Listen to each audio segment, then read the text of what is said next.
E aí, meus alunos do 7º ano, tudo bem com vocês? Hoje trouxe para vocês aqui uma revisão, famosa revisão que eu sei que vocês adoram. Professor, cadê a revisão? Não é? Para a gente fazer nossa prova. Não fique só estudando revisão não, viu? Júnior, preste atenção, Júnior, que é hora da revisão. Nessa aulinha de hoje nós vamos revisar esses conteúdos, tá? A colonização da América Portuguesa, então vamos trazer, né, algumas questões sobre a administração, né, da América Portuguesa, tá? A disputa do mundo atlântico pelos europeus, que é aquela questão que nós falamos do Brasil espanhol, lembra disso? Né? A invasão holandesa, né, do Nordeste, então nós vamos trazer algumas questões também disso. E, por último, a formação do território da América Portuguesa, que foram os dois últimos conteúdos que nós trabalhamos, tá certo? Então, basicamente, o que você viu nesse mês de setembro, tá bom? Então, basicamente, é o que a gente estudou nesse mês de setembro, trouxe algumas questões, a gente vai, né, discutir, a maioria delas é de múltipla escolha, então, vamos lá, botar a cabecinha para funcionar, tentar responder aí, tá bom? Vamos começar? Olá, primeira questão, por que o pau-brasil foi escolhido como produto nos primeiros 30 anos, desde a tomada de posse do Brasil pelos portugueses? Então, por que o pau-brasil foi escolhido como produto nos primeiros 30 anos, né? Em que os portugueses estiveram aqui na América? Então, vamos lá, só tem uma alternativa correta. Mesmo descobrindo o ouro de imediato, o pau-brasil era muito valorizado na África. Isso aí está correto não, né? Primeiro porque não se encontrou o ouro de imediato. Segundo que o pau-brasil não era valorizado na África, ele era valorizado na Europa, né? Por conta do tingimento dos tecidos, né? E da madeira que tinha um valor alto. Oh, acabei já dando até a resposta aí. Olha lá. Letra B. A madeira do pau-brasil era melhor para a fabricação de móveis vendidos na Ásia. O erro aí tá vendidos na Ásia, os móveis vendidos na Ásia, porque não eram, eles eram vendidos na Europa, não na Ásia, tá? Ó, a letra C, o pau-brasil era muito valorizado no comércio dentro do continente americano e que os povos indígenas vendiam muito barato. Então, dois erros aí. Ele não era vendido no comércio no continente americano, né? Era no continente europeu. E o outro erro, os povos indígenas vendiam muito barato. Os povos indígenas não praticavam essa atividade comercial. A atividade era de troca, tá bom? Então tá errada também. Só sobrou a letra D. O pau-brasil era muito valorizado na Europa, aí sim, devido ao seu uso para tingir tecidos de vermelho, lembra? Daí o nome Brasil é de brasa, que os portugueses chamavam o vermelho de brasa, tá? Daí vem o nome Brasil. Além do uso para a fabricação de móveis e casas. Muito bem, a madeira era muito boa para a fabricação de móveis e casas e também, que eu já falei para vocês, na construção dos navios, tá? Ela era muito mais resistente. Então, a alternativa correta aí, ó, o pau-brasil era muito valorizado na Europa, devido ao seu uso para tingir tecidos, além do uso para a fabricação de móveis e casas. Vamos para a próxima. Textinho aí bem pequeno. Da primeira vez que viestes aqui, vós o fizeste somente para traficar. Não recusáveis tomar nossas filhas e nós nos julgávamos felizes quando elas tinham filhos. Nessa época não faláveis em aqui vos fixar. Apenas vos contentáveis com visitar-nos uma vez por ano, permanecendo entre nós somente durante 4 ou 5 luas. São meses, né? Regressáveis então ao vosso país, levando os nossos gêneros para trocá-los com aquilo que carecíamos. Os portugueses, né, traziam produtos sem valor, como espelho, faca, pente, roupas velhas, e recebiam em troca a madeira do pau-brasil, né? Lembra disso aí? Texto aí do Mário Maestri. O texto anterior faz referência ao comércio que marcou o período pré-colonial, de 1500 a 1530, né? Brasileiro, conhecido pelo quê? Letra A, escambo. A letra B, mita. C, encomenda. Ou a letra D, corveia. Mita e encomenda não, porque você sabe que a gente falou dessas duas formas de exploração do trabalho lá na colonização espanhola. Então, mita e encomenda não são. Corvéia é lá da Idade Média, né? Europeia. Tá? Lembra que tinha talha, corvéia, as banalidades, né? Só sobrou a letra A, que era o escambo, que era uma forma de troca, tá certo? Então a alternativa correta aí, letra A, escambo, ok? Você tá só registrando que eu tô ligado, na hora da prova é em junho, preste atenção. Durante a fase inicial da exploração do Brasil pelos portugueses, ó a terceira aí, houve muitas tentativas de invasão por outras monarquias europeias, né? Lembra disso aí? Principalmente os franceses. O pau-brasil despertava o interesse, né, dessas outras nações. Olha lá, qual tipo de expedição os portugueses desenvolveram para tentar vigiar, ó o termo, ó, você mata só aí, ó, vigiar o extenso litoral e expulsar os invasores. Vamos às alternativas. Letra A, expedições guarda-costas. Letra B, expedição colonizadora. C, expedição de prospecção. Ou letra D, expedição de caça ao índio, né? Então aí o que você acha que está certo? Ó, tipo de expedição era organizada para tentar vigiar, né, o território. Qual dessas aí você acha que está se encaixando melhor? Guarda-costas, colonizadora, de prospecção ou de caça ao índio? Vamos lá para a alternativa correta. São as expedições guarda-costas, tá? Foram organizadas nesse momento aí, de 1500 até 1530, para vigiar o nosso território, né? Muitas nações tinham interesse, e como os portugueses praticavam aquele comércio lá com a Índia, que era muito mais, trazia muito mais riqueza, era muito mais rentável, né, para os portugueses, então eles deixaram que meio abandonado a costa litorânea da América, né, que pertencia a eles. E aí as outras nações europeias, os ingleses, os holandeses, os franceses, né, principalmente os franceses, vinham para o litoral, né, da América portuguesa e exploravam essa atividade do pau-brasil também, principalmente aquela regiãozinha ali onde fica o Sudeste, né, Rio de Janeiro, né, que eles fundaram até colônia lá, depois mais para o norte, para a região do Maranhão, tá bom? Vamos para a próxima, tio. Sobre a expedição colonizadora de 1530, organizada pelo governo português, analise as afirmativas com verdadeiro, V para verdadeiro, ou F para falso. Então vamos lá. A expedição colonizadora de 1530, vamos ver o que é verdadeiro e o que é falso. Martim Afonso de Souza foi responsável por efetivar a colonização das terras americanas. A partir de 1530, o Martim Afonso de Souza recebe esse chamado do rei Dom João III, se eu não me engano. Tá? E ele tem essa responsabilidade de chefiar essa primeira expedição colonizadora, tá bom? Isso aí tá certinho, verdadeiro. A segunda afirmativa aí, vamos lá. Não procurou combater os franceses,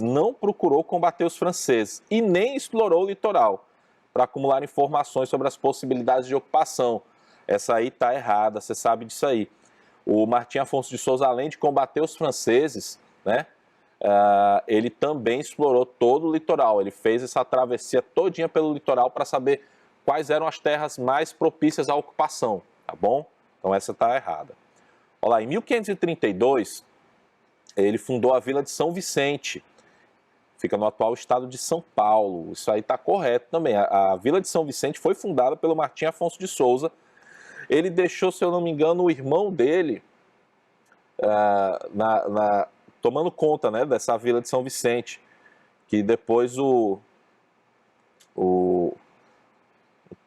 parceiro lá do Raposo Tavares, agora me falhou o nome, né, tomou a capitania para ele, de São Vicente, né? Então essa aí está verdadeira, ele realmente, o Martim Afonso Souza fundou a Vila de São Vicente. A próxima, a fundação da vila próximo aos domínios espanhóis, não tinha objetivo de controlar a bacia do Rio da Prata, apenas dar início à colonização. Tá errado isso aí, né? A fundação dessa Vila de São Vicente, ela ficava próxima aos domínios espanhóis exatamente porque era uma tentativa de controlar aquela bacia do Rio da Prata. Lembra que nós comentamos nas aulas passadas, né, que era importante você ter o controle daquela região, porque dali os navios navegariam pelo Rio da Prata para chegar àquela região da Bolívia onde tinha, né, a montanha de Potosí, onde se explorava muito, se tirava muita prata dessa montanha, né?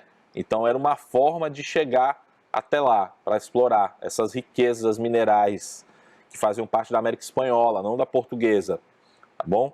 Então essa aí é falso aí. A última, Martim Afonso trouxe as primeiras mudas de cana-de-açúcar para a América. Sim, foi o Martim Afonso que trouxe, sim, a cana-de-açúcar. As primeiras mudas foram trazidas para ele, né? Então ele analisou a terra, né, no litoral, viu qual era a melhor região onde pudesse plantar cana-de-açúcar, porque os portugueses já tinham essa experiência, né, na Ásia. Então eles também aproveitaram para trazer para o continente americano e ver onde daria certo a plantação, né, de cana-de-açúcar, né? E deu certo naquela região nordeste, né, Pernambuco, Bahia, também no início na Vila de São Vicente, né? Também eles conseguiram plantar. Então a última aí verdadeira, ok? Vamos para frente, Júnior. Quais foram as principais razões ou motivos, né, para o governo português ter escolhido o açúcar para ser o grande produto na colonização da América Portuguesa? Por que o açúcar foi o grande produto, né, a ser explorado pelo governo português? Então vamos lá, pense aí, qual é a resposta? A gente já falou algumas aqui na questão anterior, nós já discutimos algumas, né? Olha aí. O alto valor comercial do açúcar no mercado europeu, tá certo? Então, além disso aí, do valor comercial, o solo e o clima de algumas regiões do Brasil era muito favorável à plantação, né? E aí, por último, acabei de falar, a experiência que os portugueses já tinham na produção açucareira nas ilhas de Cabo Verde e Açores. Eu falei Ásia, desculpe, seu professor ignorante, é na África, tá bom? Ilhas de Cabo Verde e Açores, tá certo? Então, ó, alto valor comercial, o solo e o clima, né, de algumas regiões, e a experiência que os portugueses já tinham acumulado, tá bom? Por isso eles decidiram trazer a cana-de-açúcar para ser o principal produto, esse primeiro produto a ser explorado, né, comercialmente em grande escala, né? Foi a cana-de-açúcar. Depois do pau-brasil, que você viu que ainda era uma forma, né, meio rudimentar. Vamos para outra questão. Aí é para você fazer o quê? A gente vai ver o texto e vai preencher onde tem esses espaços, as lacunas, né? E aí tem as alternativas aí para a gente ver qual é que encaixa melhor. Então preste atenção aí, ó. Concluindo que o sistema de capitania hereditária foi fracassado, concluímos isso, o governo português implantou um novo modelo de administração político, né? O sistema centralizado de alguma coisa aí, que tinha os auxiliares diretos. Os auxiliares diretos eram o ouvidor-mor da justiça, o provedor-mor, que cuidava do tesouro e da cobrança de impostos, e o capitão-mor, que cuidava da defesa. E nos comandos locais, os homens bons, a partir das... Aí a gente vai ver as alternativas. Então vamos lá. Na letra A tem governo geral e províncias gerais. Governo geral, né? O sistema centralizado em governo geral, capitanias hereditárias, câmaras municipais. Então, a gente tem essas três alternativas aí, né, para encaixar lá no texto. Governo geral, capitanias hereditárias ou câmaras municipais. Capitania hereditária você já sabe que não é, porque no início do texto já está falando que foi fracassado. Então ele não ia botar de novo a capitania hereditária. Aí tem o quê? Câmaras municipais ou governo geral. As câmaras municipais, a gente estudou isso aí, elas foram criadas para ficar como uma alternativa de resolver os problemas de forma local, né?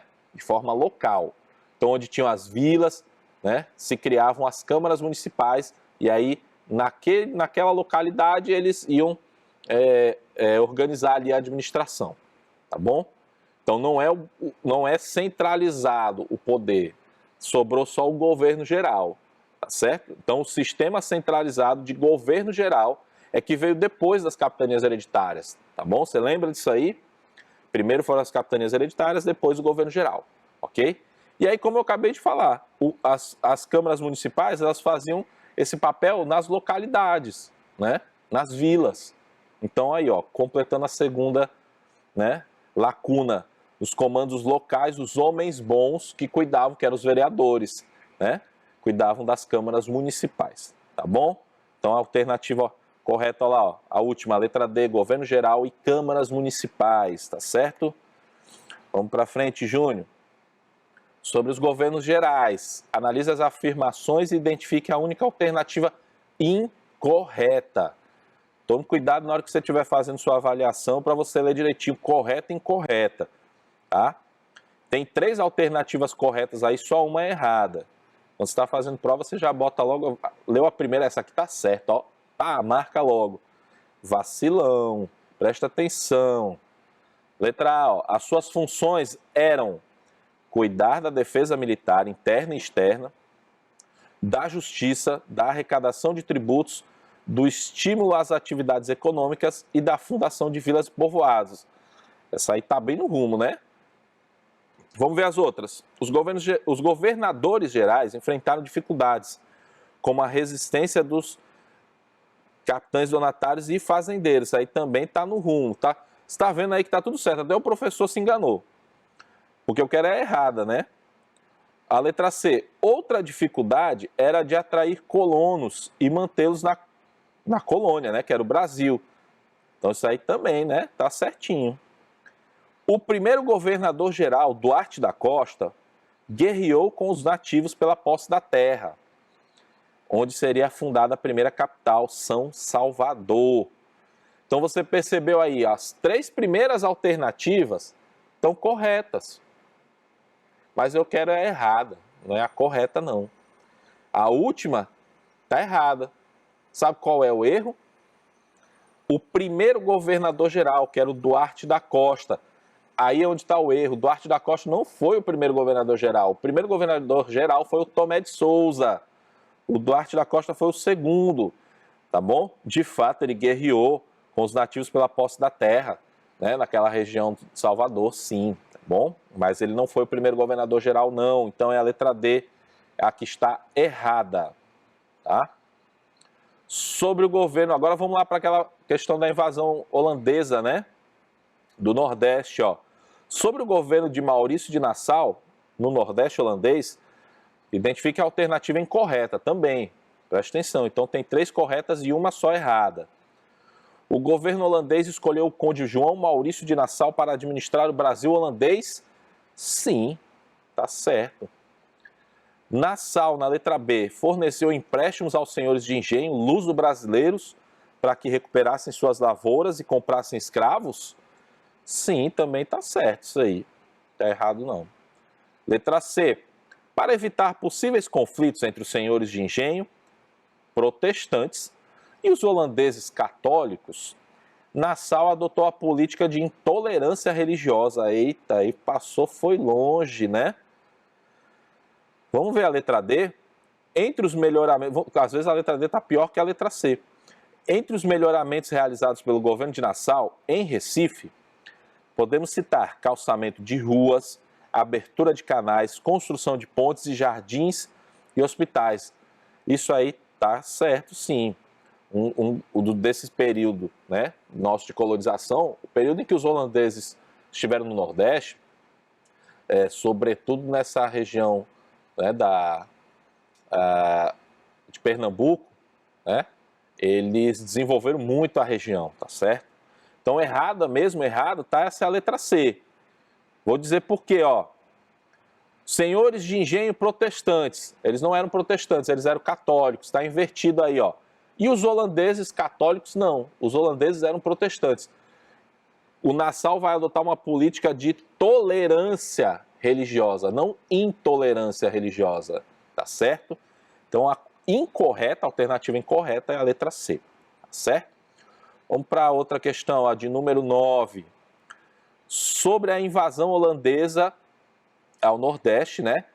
Identifique de novo a alternativa incorreta.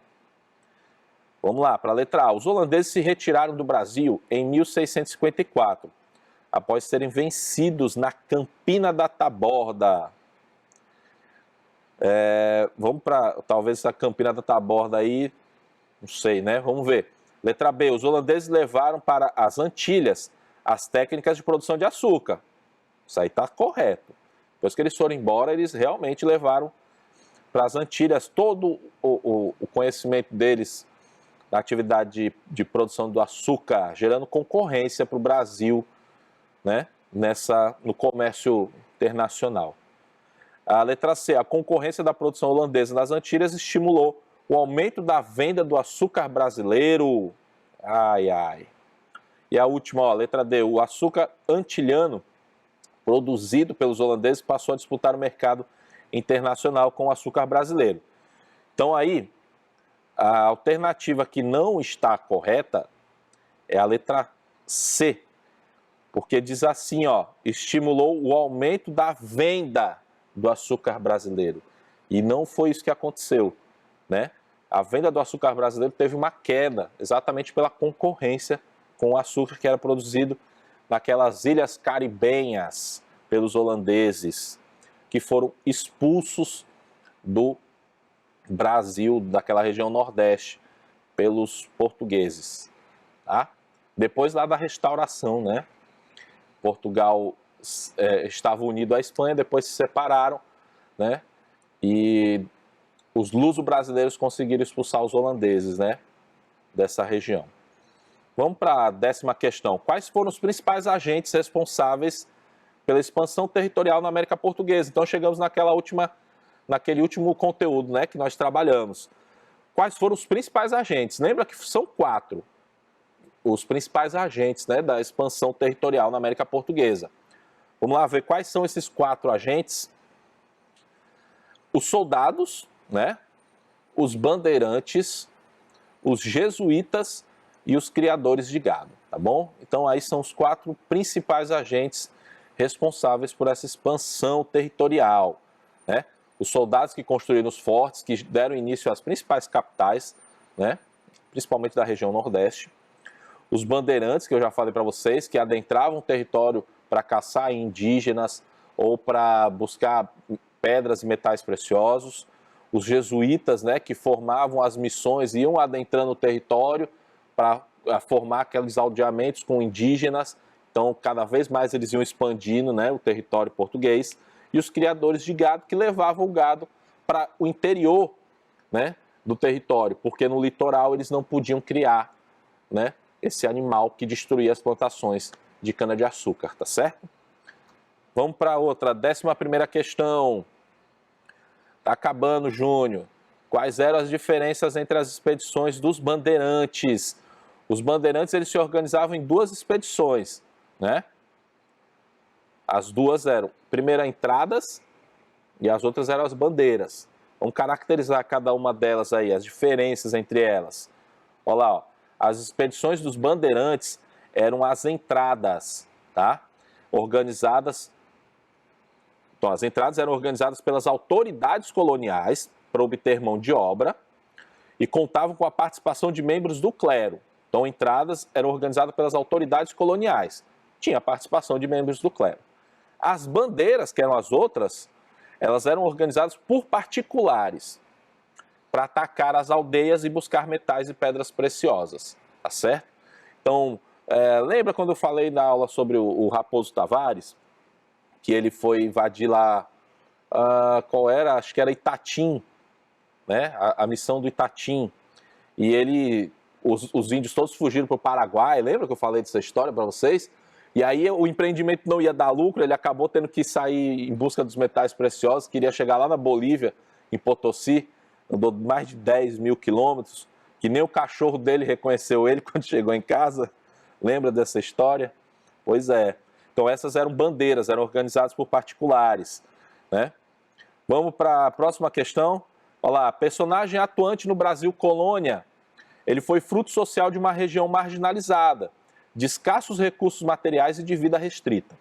Teve suas ações orientadas no sentido de tirar o máximo proveito das brechas que a economia colonial eventualmente oferecia para a efetivação dos lucros rápidos e passageiros em conjunturas favoráveis, como no caso da caça ao índio, ou no sentido de buscar alternativas econômicas fora dos quadros da agricultura voltada para o mercado externo. Qual é o personagem e a região que o texto está se referindo? Olha lá, ó. Jesuíta e província cisplatina, não. Fruto de uma região marginalizada, com escassos recursos. Aqui a gente está falando dos bandeirantes e da capitania de São Paulo. Por conta da miséria daquela região, eles tinham que sair adentrando o território, tá bom? Então a letra D aí é a correta. A região é a capitania de São Paulo e o personagem importante são os bandeirantes. Acho que essa é a última, olha lá, ó. No Brasil colônia, a pecuária teve um papel decisivo no quê? Na ocupação das áreas litorâneas? Não. A gente já sabe que no litoral ele era proibido, inclusive pelo rei. A letra B, na expulsão do assalariado do campo? Assalariado, nem tinha isso lá. Letra C, fixação do escravo na agricultura? Também não. Pecuária é atividade que quase não tinha o trabalho escravo. Ou a última, a expansão para o interior, que é a correta, tá bom? A última alternativa, expansão para o interior. A pecuária foi muito importante, ok? Ainda tem uma aqui, mas não vai dar tempo, então nós vamos para a mensagenzinha lá do Bob Dylan para você. Não existe sucesso como o fracasso. E o fracasso não é sucesso de forma alguma, tá bom? Fica pensando nisso aí, para você ver se você entendeu, viu? Chefe. Tchau, Júnior. Um grande agradecimento aqui ao professor Érico Cronenberg, lá da Escola Municipal Noé Fortes. Me enviou, né, algumas dessas questões. Um grande abraço, professor. É isso, tchau.